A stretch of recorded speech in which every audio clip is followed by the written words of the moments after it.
Συσχετίζεται το ζάχαρο με την παχυσαρκία? Εννοείται πως ναι. Όταν κάθε μέρα ξυπνάς με ζάχαρο άνω των 100 μονάδων, δεν μπορείς να χάσεις βάρος. Γίνεται να είσαι παχύσαρκος και να έχεις ζάχαρο κάτω από 100. Όσο πιο πολύ λοιπόν ανεβαίνει το ζάχαρο και αυτό διατηρείται σε υψηλά επίπεδα καθημερινά, τόσο πιο δύσκολα μπορεί να βοηθήσει η ορμόνη που λέγεται ινσουλίνη.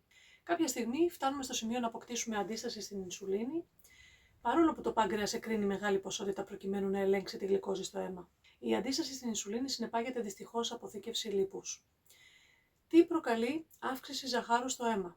Η κληρονομικότητα, η διατροφή και η έλλειψη κίνησης. Όμως η διατροφή είναι το νούμερο 1, διότι αν κάποιος κάνει ισορροπημένη διατροφή χωρίς υπερβολές, ακόμη και αν έχει προδιάθεση για διαβήτη, το πιθανότερο είναι να μην ασθενήσει ποτέ, να μην αποκτήσει ποτέ μεταβολικό σύνδρομο. Το αστείο της υπόθεσης όμως είναι ότι όσοι έχουν τάση για ζάχαρο και παχυσαρκία έχουν ταυτόχρονα και εθισμό στη ζάχαρη. Έλκονται ιδιαίτερα από τους υδατάνθρακες και έτσι μπαίνουν σε ένα φαύλο κύκλο. Γι' αυτό όλοι όσοι κριτικάρουν με άσχημο έως προσβλητικό τρόπο τους εύσωμους ανθρώπους ότι δεν μπορούν να ράψουν το στόμα τους και φταίνε αυτοί για το πρόβλημά τους, έχουν πλήρη άγνοια για το γεγονός ότι η παχυσαρκία είναι ορμονικό πρόβλημα και όχι αδυναμία χαρακτήρα. Εδώ δεν το ξέρουμε εμείς οι ίδιοι οι χοντροί ότι έχουμε ορμονικό πρόβλημα. Θα το ξέρουν οι υπόλοιποι?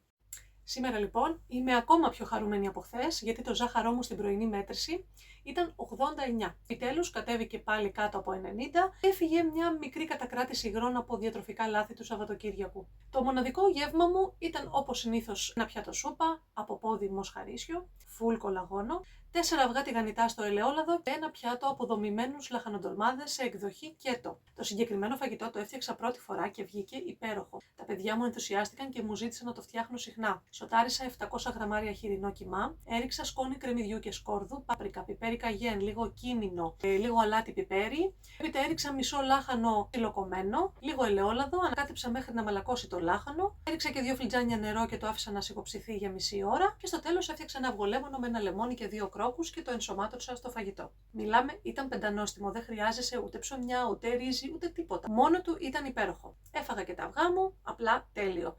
Και στο τέλος του γεύματος έφεγα μια μικρή μπουκίτσα σοκολάτα, 85%, αρκετά πικρή για όσους κάνουν συμβατική διατροφή, αλλά για μένα που δεν τρώω πλέον γλυκά, αυτή η μικρή μπουκιά τύπου 5 γραμμάρια ήταν αρκετή για να μου δώσει μια έξτρα ικανοποίηση χωρίς να με επηρεάσει στην υγεία μου. Αυτό που μπορώ να έχω αυτοσυγκράτηση και να μην πέφτω με τα μούτρα στο γλυκό, ούτε στα πιο τρελά μου όνειρα.